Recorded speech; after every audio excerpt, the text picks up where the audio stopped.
আসসালামু আলাইকুম, সবাই কেমন আছেন? আশা করছি সবাই ভালো আছেন। আজকের ভিডিওটা থাকছে তেলে ভাজাভাজি ছাড়া আমরা কি ইফতার করলাম। আর এই হেলদি ইফতারগুলো আপনারাও করে নিতে পারেন। প্রতিদিন কিন্তু ভাজা ভুনা খেতে একেবারেই ভালো লাগে না। আর এটার জন্য এখানে আজকে আমি দই চিড়া বানিয়ে নিচ্ছি।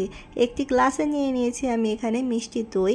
আর আগে থেকে ভিজিয়ে রেখেছিলাম চিড়া, সেটা ধুয়ে দিয়ে দিয়েছি উপরে। তারপর গুঁড়ো দুধ দিয়ে দিলাম, আবার এখানে মিষ্টি দই দিয়ে দিচ্ছি। তারপরে উপরে দিয়ে দিচ্ছি এখানে ফল আপনাদের পছন্দ মতো আপনারা দিতে পারেন। আমি এখানে কলা নিয়েছি কয়েকটা আঙ্গুর, উপরে দিয়ে দিব কয়েকটা বাদাম আর হচ্ছে খেজুর। আপনারা চাইলে এখানে আপেল দিতে পারেন, স্ট্রবেরি দিতে পারেন, আপনাদের পছন্দ অনুযায়ী আপনারা ফল এখানে অ্যাড করে নিতে পারেন। আর এই চিড়া দইটা খেতে এত বেশি মজা হয়, এটা তৈরি করে আপনি ফ্রিজে রেখে দিতে পারেন। আধা ঘন্টা 1 ঘন্টা পর বের করে যখন ইফতারে এটা সার্ভ করবেন, সবার মন প্রাণ একেবারে জুড়িয়ে যাবে। এত ঠান্ডা ঠান্ডা মজাদার একটি ডেজার্ট হয়ে থাকে এটা। আপনাদের পছন্দ মতো ডিজাইন আপনারা করে নিতে পারেন। অপরদিকে এখানে বানানো হচ্ছে ছিটা রুটি বা ছিটা পিঠা। আমরা তো এটাকে ছিটা পিঠাই বলে থাকি। কে কোন নামে ছিলেন কমেন্ট করে জানিয়ে দেবেন।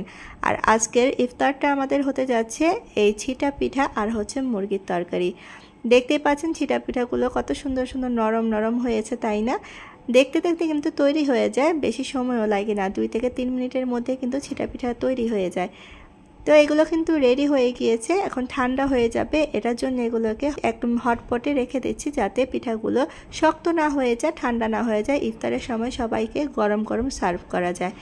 তো সবগুলোকেই কিন্তু হটপটে এখানে দিয়ে দিচ্ছিলাম। আর এখানে কিন্তু শুধু 1 হটপট নয়, এরকম 3 হটপট বানানো হয়েছিল পিঠা। তো এগুলোকে হটপটে রেখে দিচ্ছি যাতে গরম থাকে। আর অন্যদিকে কিন্তু মুরগির তরকারিও রান্না করা হয়ে গিয়েছিল। আলু দিয়ে এখানে ঝোল রান্না করা হয়েছে, কারণ পিঠা দিয়ে খেতে কিন্তু ঝোলের তরকারিই লাগে। তো কার কার এরকম ছিটা পিঠার সাথে মুরগির তরকারি পছন্দ কমেন্ট করে দিবেন। আমরা কিন্তু এক এক দিন এক এক রকম ইফতারি করে থাকি। আর এখানে টক দইয়ের লাচ্ছি বানানো হচ্ছিল। প্রথমে কিন্তু নর্মাল চিনি দিয়ে বানিয়েছিলাম, সেটা হচ্ছে পরিবারের বাকি সবার জন্য।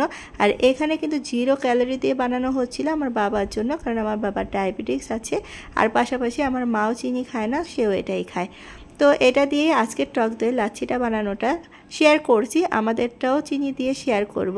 তো 0 ক্যালোরি এখানে আমি 2 জনের জন্য 2 প্যাকেট নিয়ে নিয়েছি। আর দিয়ে দিয়েছি বিট লবণটা অর্ধেক চামচ দিয়েছি, যেহেতু 2 জনের মাপে। আর এখানে পরিমাণ মতো পানি দিয়েছি। এগুলোকে ব্লেন্ড করে নেব খুব ভালোভাবে। ব্লেন্ড করা হয়ে গেলে কিন্তু টক দইয়ের লাচ্ছিটা একেবারে রেডি। আর এই সল্টেড লাচ্ছিটা খেতে কিন্তু অনেক বেশি মজা হয়ে থাকে। মিষ্টি দইয়ের লাচ্ছি খেলে অনেক সময় গ্যাস হয়ে যায়, কিন্তু টক দইয়ের এই লাচ্ছিটা খেলে কিন্তু গ্যাস হওয়ার কোনো সম্ভাবনা থাকে না। আর এটা খেলে অনেক বেশি ভালোও লাগে। যারা চিনি খেতে পছন্দ করেন না, চিনি না দিলেও চলবে। আজকের ভিডিওটা কেমন হয়েছে কমেন্ট করে জানিয়ে দেবেন। ধন্যবাদ সবাইকে আমার ভিডিওটা দেখার জন্য।